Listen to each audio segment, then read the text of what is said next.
নমস্কাৰ ছাত্ৰ ছাত্ৰীসকল, মই তোমালোকৰ ৰীনা ফুকন বাইদেউ। আজি আমি সপ্তম শ্ৰেণীৰ সমাজ বিচিত্ৰাৰ 14 নম্বৰ পাঠটি আলোচনা কৰিম। পাঠটিৰ আজি আমি 3 নম্বৰ অংশ আলোচনা কৰিম। পাঠটিৰ নাম হৈছে কিনা বেচা মাধ্যমৰূপে বজাৰ। আমি দ্বিতীয় খণ্ডত পাঠটিৰ কি আলোচনা কৰিছিলোঁ? আমি বজাৰ মানে কি আৰু বজাৰৰ কিছুমান ভাগৰ বিষয়ে আলোচনা কৰিছিলোঁ, হয় নাই? যেনে সময়ৰ ভিত্তিত বজাৰৰ ভাগ কেনেকুৱা আছিলে। আজি আমি সেই বজাৰৰে আন কিছুমান ভাগৰ বিষয়ে চাওঁ আহাচোন বজাৰৰ আন কি ভাগ আছে।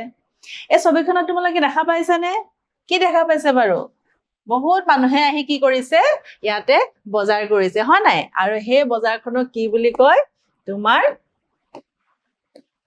বহুত মানুহে আহি বজাৰ কৰিছে আৰু সেই বজাৰখনৰ ক্ৰেতা বিক্ৰেতাৰ উপস্থিতিৰ ভিত্তিত বজাৰ। অৰ্থাৎ তাত বিক্ৰী কৰা মানুহজনো থাকিব লাগিব আৰু ক্ৰয় কৰা মানুহজনো থাকিব লাগিব। এতিয়া চাওঁ আহাচোন এই বজাৰখনত কি ভাগ আছে। প্ৰথম ভাগটো হৈছে বাস্তৱিক বজাৰ। অৰ্থাৎ ইয়াতে কি থাকিব লাগিব? ক্ৰেতা আৰু বিক্ৰেতা দুইজনে উপস্থিত থাকিব লাগিব।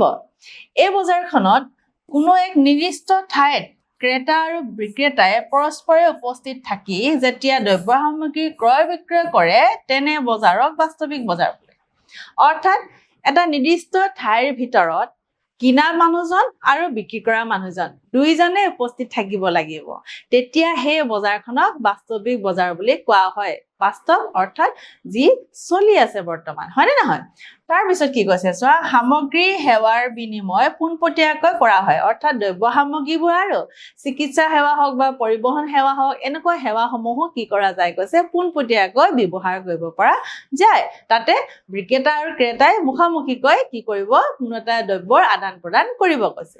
এনে বজাৰসমূহ কেনেকুৱা চোৱা, দৈনিক বজাৰ, সাপ্তাহিক বজাৰ আৰু স্থানীয় বজাৰ। এনে বজাৰত কি বজাৰ বুলি আমি আগতে পাইছো নে নাই? দৈনিক বজাৰ, সাপ্তাহিক বজাৰ, হয় নে নাই? পষেকীয়া বজাৰ, এই সকলোবোৰ বজাৰ ক'ত বহে কৈছে? বাস্তৱিক বজাৰৰ ভিত্তিত কৰা হয়।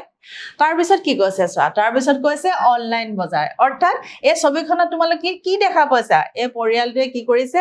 কিছুমান সামগ্ৰী অনলাইন যোগে তেওঁলোকে ক্ৰয় কৰিব বিচাৰিছে আৰু অনলাইন বজাৰত কি হয় জানানে? দ্ৰব্য সামগ্ৰীও ঘৰতে দি থোৱা যায় কৈছে। এতিয়া বৰ্তমান সময়ত অনলাইন বজাৰৰ কিন্তু প্ৰয়োজনীয় বহুত বেছি আৰু মানুহে অনলাইন বজাৰক অতি জনপ্ৰিয়কৈ ব্যৱহাৰ কৰিছে কৈছে। অৰ্থাৎ মানুহে বহুত ভাল পাইছে আজিকালি অনলাইন বজাৰ। এতিয়া এই অনলাইন বজাৰনো কি চাওঁ আহা। অনলাইন বজাৰত এই বজাৰ ব্যৱস্থাত ক্ৰেতা আৰু বিক্ৰেতাৰ নিৰ্দিষ্ট ঠাইত উপস্থিত নাথাকিলেও দ্ৰব্য সামগ্ৰী ক্ৰয় বিক্ৰয় কৰিব পৰা যায়। অৰ্থাৎ এই বজাৰখনত কিনা আৰু বেচা দুইজন মানুহে মুখামুখি নহলেও কোনো কথা নাই। তুমি ইয়াৰ পৰা বস্তু এটা তুমি অৰ্ডাৰ দিছা, তুমি বাহিৰৰ ঠাইৰ পৰাও বাহিৰৰ ৰাজ্যৰ পৰাও সেই বস্তুসমূহ কি কৰিব পাৰা?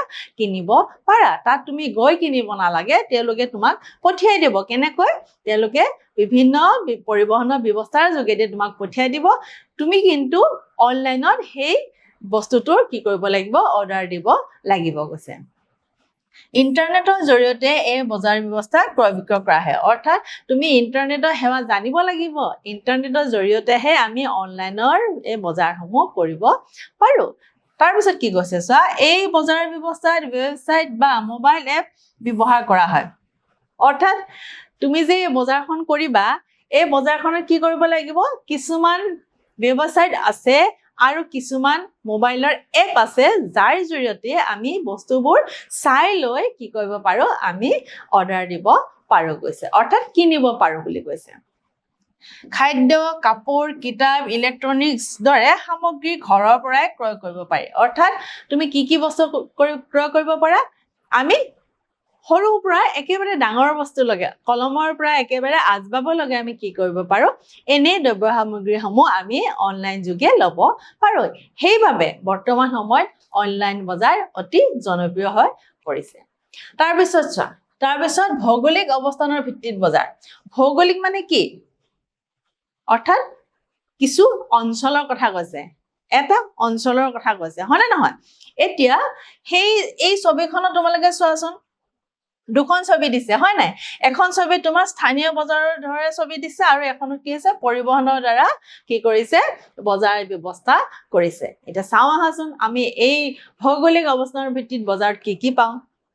এই বজাৰ কি কৈছে চোৱা, ভৌগোলিক অৱস্থানৰ ভিত্তিত বজাৰ এখনে বাণিজ্যিক ক্ষেত্ৰ হিচাপে কিমান ঠাই বা ভৌগোলিকভাৱে কিমান অঞ্চলক সামৰি লৈছে তাৰ ওপৰত ভিত্তি কৰি বজাৰক স্থানীয় বজাৰ, আঞ্চলিক বজাৰ, ৰাষ্ট্ৰীয় বজাৰ আৰু আন্তঃৰাষ্ট্ৰীয় বজাৰ হিচাপে শ্ৰেণী বিভাজন কৰিব পাৰি। অৰ্থাৎ ভৌগোলিক অৱস্থানৰ ওপৰত ভিত্তি কৰি আমি বজাৰক বহু ধৰণে ভাগ কৰিব পাৰো। কি কি কৈছে? স্থানীয় বজাৰ, আঞ্চলিক বজাৰ, ৰাষ্ট্ৰীয় বজাৰ, আন্তঃৰাষ্ট্ৰীয় বজাৰ আদি হিচাপে ভাগ কৰিব পাৰো, হয়নে নহয়? এতিয়া চাওঁ আহাচোন এই বজাৰবোৰ কি কি হয়। প্ৰথমটো হৈছে স্থানীয় বজাৰ। এই স্থানীয় বজাৰত কি দেখিছানে? মানুহবোৰ চব কি স্থানীয়, মানে ওচৰে পাজৰে গাঁওখনৰ ওচৰে পাজৰে মানুহখিনিৰ দ্বাৰা এই বজাৰটো পৰিচালিত হৈ গৈছে। ইয়াত কি কৈছে চোৱা, এনে বজাৰৰ স্থানীয় মানুহখিনিয়ে ঘৰতে উৎপাদিত দ্ৰব্য সামগ্ৰীবোৰ বিক্ৰী কৰে আৰু স্থানীয় লোকে প্ৰয়োজন অনুসৰি সামগ্ৰী বজাৰৰ পৰা কিনে। অৰ্থাৎ যিহেতু স্থানীয় বুলি কওঁতে সৰু এটা অঞ্চলৰ কথা কৈছে, সেই সৰু অঞ্চলৰ স্থানীয় লোকসকলে নিজৰ ঘৰত উৎপাদিত সামগ্ৰীসমূহ কি কৰিব? বজাৰত বিক্ৰী কৰিব আহিব আৰু সেই স্থানীয় লোকসকলে সেই সম্পদসমূহ বা সেই সামগ্ৰীসমূহ কিনিব গৈছে। এনে বজাৰৰ সুবিধা হৈছে দ্ৰব্য সামগ্ৰীবোৰ সহজে উপলব্ধ হয় আৰু কম খৰচতে ক্ৰয় কৰিব পাৰে। অৰ্থাৎ এনে বজাৰৰ এটা সুবিধা কি জানানে? যিহেতু পৰিবহণৰ খৰচ নাই, খুচুৰা বিক্ৰীৰ খৰচ নাই, পাইকাৰী ব্যৱসায়ীৰ খৰচ নাই, হয়নে নহয়? সেইবাবে আমি পোনপটীয়াকৈ উৎপাদনকাৰীৰ পৰা আমি গ্ৰাহকে কিনিব পাৰোঁ। সেইবাবে বাকী মাজত থকা যিখিনি খৰচ, সেই খৰচৰ পৰিমাণ কমি যোৱাৰ বাবে আমি বস্তুবোৰ কম দামতে কিনিব পাৰোঁ। এনে বজাৰসমূহ কি কি? শাক পাচলি, ফল মূল, মাছ, মাংস, কাপোৰ, এই সম্পদসমূহ আমি বা এই দ্ৰব্যসমূহ আমি এই বজাৰৰ পৰা কিনিব পাৰোঁ কৈছে। তাৰপিছত আহিলে আঞ্চলিক বজাৰ। এতিয়া আঞ্চলিক বজাৰখন স্থানীয় বজাৰতকৈ কিছু ডাঙৰ দেখিছানে? ছবিখনত দেখা পাইছানে নাই?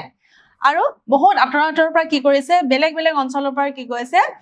বাহনেৰে কি কৰিছে? তেওঁলোকে দ্ৰব্য সামগ্ৰীবোৰ লৈ আনি এটা নিৰ্দিষ্ট অঞ্চলত বিক্ৰী কৰিবৰ বাবে আহিছে, হয়নে নহয়? এই বজাৰৰ বিষয়ে চাওঁ আহা। স্থানীয় বজাৰতকৈ আঞ্চলিক বজাৰে এক নিৰ্দিষ্ট ভৌগোলিক এলেকা বা বৃহৎ অঞ্চল সামৰি লয়। অৰ্থাৎ স্থানীয় বজাৰে এটা নিৰ্দিষ্ট স্থানীয় লোকসকলকহে সামৰি লয়, হয় নাই? কিন্তু আঞ্চলিক বজাৰে এটা নিৰ্দিষ্ট অঞ্চল সামৰি লয় আৰু সেই অঞ্চলে আন অঞ্চলৰ পৰাও কি কৰিব? বিক্ৰেতা বা ক্ৰেতা আহি পিনে সেই অঞ্চলত বাণিজ্য কৰিব বুলি কৈছে। এনে অঞ্চলৰ ভিতৰত সামগ্ৰী আৰু সেৱাৰ বিনিময় হয়। অৰ্থাৎ এখন ঠাইৰ পৰা আন এখন ঠাইলৈ যাব আৰু আন এখন ঠাইৰ পৰা এই ব্যক্তিসকলে সেইখন ঠাইত আহি দ্ৰব্য সামগ্ৰীবোৰ ওপৰতে সেৱাৰো সুবিধা লয় বুলি কৈছে। তাৰপিছত কি কৈছে চোৱা, তাৰপিছত আহিলে ৰাষ্ট্ৰীয় বজাৰ।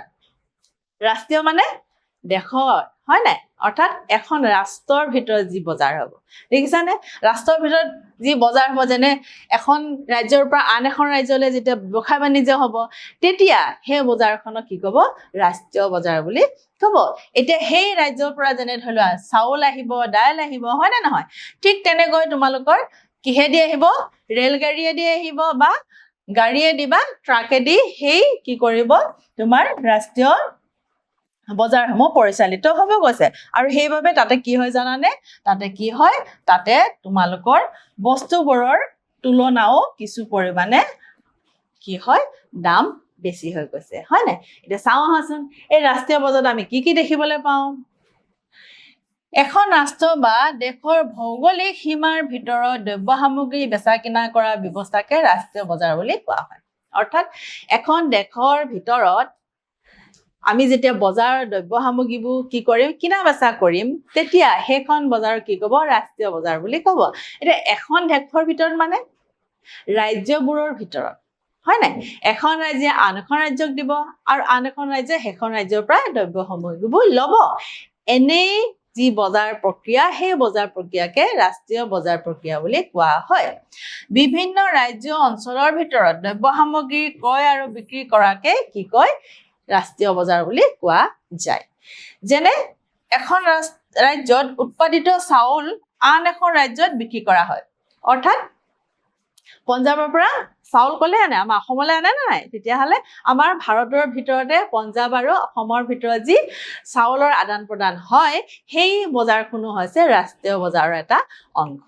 তাৰপিছত চাওঁ হা, তাৰপিছত আহিলে আন্তঃৰাষ্ট্ৰীয় বজাৰ। আন্তঃৰাষ্ট্ৰীয় বজাৰ বুলি কওঁতে শব্দটোতে সোমাই আছে আন্তঃৰাষ্ট্ৰীয়, অৰ্থাৎ ৰাষ্ট্ৰৰ বাহিৰত গৈ আমি যি বজাৰ কৰিম, অৰ্থাৎ বিশ্বৰ লগত যেতিয়া বজাৰ হ'ব, এখন দেশৰ বজাৰ যেতিয়া বিশ্বৰ লগত সাঙুৰি যাব, তেতিয়া সেইখনক আমি আন্তঃৰাষ্ট্ৰীয় বজাৰ বুলি কম। ছবিখনত দেখা পাইছানে তোমালোকে? ছবিখনত দেখিছা নাই? আন্তঃৰাষ্ট্ৰীয় বুলি কওঁতে বিভিন্ন দেশবোৰৰ মাজত কি হৈছে, বজাৰৰ ব্যৱস্থা কৰা গৈছে। তাৰোপৰি কি কি যন্ত্ৰ পাতিৰ পৰা আদি কৰি, কাৰ্পেটৰ পৰা আদি কৰি, চাহপাতৰ পৰা আদি কৰি কি হৈছে, দেশবোৰৰ মাজত আমাৰ বিশেষকৈ ভাৰতত এই যন্ত্ৰ পাতি বা চাহপাত বা কাপোৰৰ বা কাৰ্পেটৰ ব্যৱসায় আন্তঃৰাষ্ট্ৰীয় ব্যৱসায়লৈ কৰা হৈ গৈছে। এতিয়া চাওঁ হা, আন্তঃৰাষ্ট্ৰীয় ব্যৱসায়ত আৰু কি কি আছে। এনে বজাৰ ব্যৱস্থা বিশ্বৰ বিভিন্ন দেশৰ মাজত বাণিজ্য সংঘটিত কৰে আৰু তাতে ৰপ্তানি আমদানিৰ অন্তৰ্ভুক্ত হয়। অৰ্থাৎ আমি এখন দেশৰ পৰা আন এখন দেশলৈ বা এখন ৰাষ্ট্ৰৰ পৰা আন এখন ৰাষ্ট্ৰলৈ যেতিয়া দ্ৰব্য সামগ্ৰীবোৰ দিয়া বা লোৱা হ'ব, তেতিয়া আন্তঃৰাষ্ট্ৰীয় বজাৰৰ সৃষ্টি হ'ব। আৰু এই আন্তঃৰাষ্ট্ৰীয় বজাৰ ৰপ্তানি মানে দিয়া, আমদানি মানে লোৱা, লোৱা আৰু দিয়াৰ প্ৰক্ৰিয়াটো অন্তৰ্ভুক্ত হৈ থাকিব বুলি কৈছে।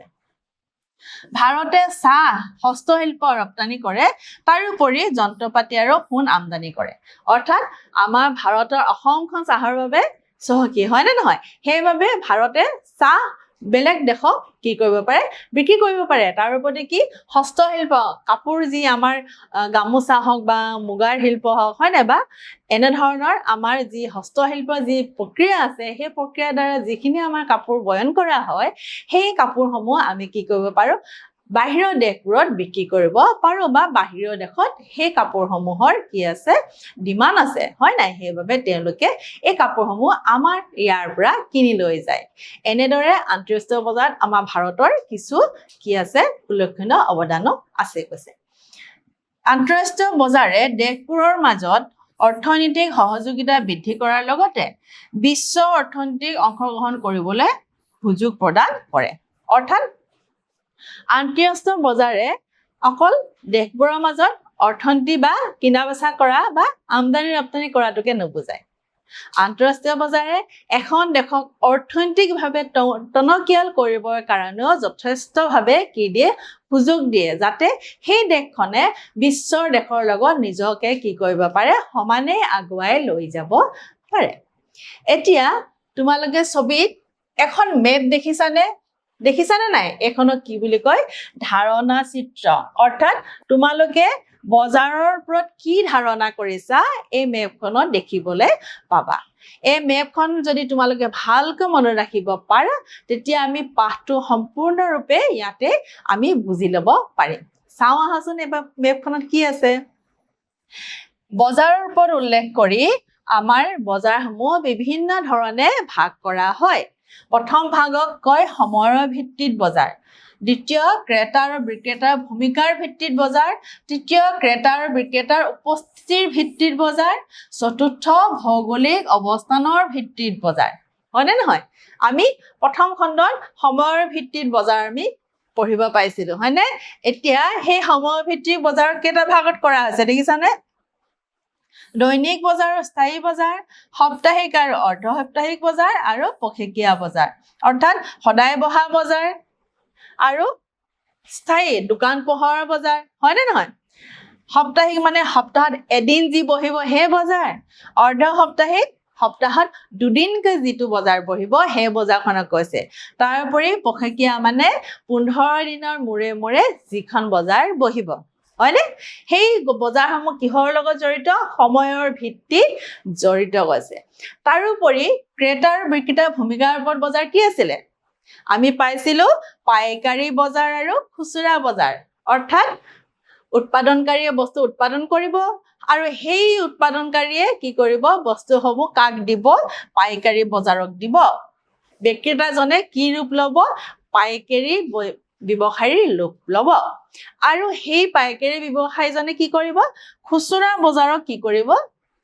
অৰ্থাৎ দোকানবোৰক দ্ৰব্য সামগ্ৰী দিব আৰু সেই দোকানীয়ে বা খুচুৰা বেপাৰীয়ে কি কৰিব ব্যৱসায়ীয়ে আমাৰ জনসাধাৰণক অৰ্থাৎ গ্ৰাহকক কি কৰিব দ্ৰব্য সামগ্ৰী বিক্ৰী কৰিব হয়নে নহয় আছিলে নে নাই মনত পৰিছে নে তোমালোকৰ তাৰপিছত চাওঁ হা তাৰপিছত আহিলে ক্ৰেতা আৰু বিক্ৰেতাৰ উপস্থিতিৰ বজাৰ ক্ৰেতা আৰু বিক্ৰেতাৰ উপস্থিতিৰ বজাৰ কি বুজায় জানানে বাস্তৱিক বজাৰ আৰু অনলাইন বজাৰ বাস্তৱিক বজাৰত কি থাকিব লাগিব ক্ৰেতা আৰু বিক্ৰেতা দুইজনে মুখামুখিকৈ এটা নিৰ্দিষ্ট স্থানত আহি বজাৰ কৰিব লাগিব আৰু সেই বজাৰখনক বাস্তৱিক বজাৰ বুলি ক'ব দ্বিতীয়তে অনলাইন বজাৰত কি কৰিব ইণ্টাৰনেটৰ জৰিয়তে যেতিয়া আমি দ্ৰব্য সামগ্ৰী ক্ৰয় কৰিম তেতিয়া তাক ক'ব অনলাইন বজাৰ হয়নে তাৰপিছত আহিলে ভৌগোলিক অৱস্থানৰ ভিত্তিত বজাৰ অৰ্থাৎ এখন দেশৰ চাৰিসীমাৰ ভিতৰত যি বজাৰ হ'ব সেই বজাৰখন কি ভাগত পৰিছে চোৱাচোন স্থানীয় আৰু আঞ্চলিক বজাৰ স্থানীয় বুলি ক'লে নিৰ্দিষ্ট এটা মানে এলেকাৰ কথা বুজাব বা স্থানীয় বুলি ক'লে এখন সৰু ঠাইৰ কথা বুজাব আঞ্চলিক বুলি ক'লে স্থানীয়তকৈ কিছু বেছি পৰিমাণে ঠাই কি কৰিব তেওঁলোকে আগুৰি ল'ব আৰু তেনেধৰণে বজাৰ এখন সৃষ্টি কৰিব তাৰোপৰি আহিলে ৰাষ্ট্ৰীয় বজাৰ বুলি কওঁতে আমি আলোচনা কৰিছিলোঁ যে এখন দেশৰ ভিতৰত অৰ্থাৎ এখন দেশৰ ভিতৰত থকা ৰাজ্যসমূহৰ ভিতৰত যেতিয়া কি হ'ব ব্যৱসায় হ'ব তেতিয়া তাক ৰাষ্ট্ৰীয় বজাৰ বুলি ক'ব আৰু একেবাৰে শেষত আমি পাইছিলোঁ আন্তঃৰাষ্ট্ৰীয় বজাৰ অৰ্থাৎ এখন দেশে যেতিয়া অন্যান্য কি কৰিব দেশসমূহৰ লগত অৰ্থাৎ গোটেই বিশ্বৰ লগত যেতিয়া ব্যৱসায় কৰিব সেই ব্যৱসায়খন কি বুলি কোৱা হ'ব আন্তঃৰাষ্ট্ৰীয় বজাৰ বুলি ক'ব তোমালোকে নিশ্চয় এই গোটেই মেপখন মনত ৰাখিব পাৰিছা এই মেপখন যেতিয়া তোমালোকে মনত ৰাখিব পাৰিবা বজাৰৰ ধাৰণাটো অতি সোনকালে বুজি পাবা এতিয়া চাওঁ আহা এই পাঠটিৰ পৰা আমি কি মূল্যায়ন পালো প্ৰথম মূল্যায়নটো কৈছে আধুনিক যুগৰ বজাৰ বুলি ক'লে কোন বজাৰক কোৱা হয় অৰ্থাৎ আধুনিক যুগত আমি কি বজাৰক কি কওঁ বেছি প্ৰাধান্য দিওঁ মনত পৰিছে নে তোমালোকৰ কি আছিলে স্থানীয় বজাৰ হ'বনে বাস্তৱিক বজাৰ হ'বনে অনলাইন বজাৰ হ'বনে ৰাষ্ট্ৰীয় বজাৰ হ'ব কোনটো বজাৰ হ'ব এতিয়া অতি জনপ্ৰিয় বজাৰটোৰ নাম কি আছিলে অনলাইন বজাৰ হয় নে নহয় যি বজাৰৰ দ্বাৰা আমি ঘৰতে বহি দ্ৰব্য সামগ্ৰী ক্ৰয় কৰিব পাৰোঁ দ্বিতীয় মূল্যায়নটো হৈছে আন্তঃৰাষ্ট্ৰীয় বজাৰ ব্যৱস্থা কাৰ মাজত হয় গৈছে অৰ্থাৎ আন্তঃৰাষ্ট্ৰীয় বুলি ক'লে আমি কি বুজিছিলোঁ শব্দটোতে মই উত্তৰটো আছে বুলি কৈছিলোঁ হয় নে নহয় এখন দেশে যেতিয়া বিশ্বৰ আন দেশবোৰৰ লগত বজাৰ হ'ব তেতিয়া তেওঁলোকক কি ক'ব আন্তঃৰাষ্ট্ৰীয় বজাৰ বুলি ক'ব যেনে বিশ্বৰ দেশবোৰৰ মাজত যি বজাৰ হয়নে তাৰোপৰি তৃতীয় মূল্যায়ন হ'ব ভৌগোলিক অৱস্থানৰ ভিত্তিত বজাৰক কেইটা ভাগ কৰা হৈছে মনত আছেনে তোমালোকৰ অলপ আগতে মই ধাৰণা মেপত কৈছিলে যে ভৌগোলিক অৱস্থানৰ ভিত্তিত কেইটা বজাৰ আছে দুটা আছে নে তিনিটা আছে নে চাৰিটা আছে কোনটো হ'ব মনত আছেনে কি হ'ব চাৰিটা হ'ব ভৌগোলিক অৱস্থানৰ ভিত্তিত বজাৰ তোমালোকে চাবাচোন আমি পাঠটিত ভৌগোলিক অৱস্থানৰ ভিত্তিত যি বজাৰৰ কথা ক'লো তেতিয়া আমি কি পাইছিলোঁ মনত পৰিছে নে অলপমান কি আছিলে বাস্তৱিক বজাৰ আছিলে অনলাইন বজাৰ আছিলে তাৰোপৰি আৰু কি আছিলে স্থানীয় বজাৰ আছিলে আঞ্চলিক বজাৰ আছিলে হয় নে নহয় এতিয়া ভৌগোলিক অৱস্থানত কি পৰে স্থানীয় বজাৰ আঞ্চলিক বজাৰ ৰাষ্ট্ৰীয় বজাৰ আৰু আন্তঃৰাষ্ট্ৰীয় বজাৰ অৰ্থাৎ চাৰিটা ভাগত আমি ভাগ কৰিব পাৰোঁ তোমালোকে নিশ্চয় পাঠটি আলোচনা কৰি যথেষ্ট লাভৱান হ'বা আগলৈ আমি আৰু নতুন অংশ আলোচনা কৰিম আজিলৈ ইমানতে সামৰণি মাৰিছোঁ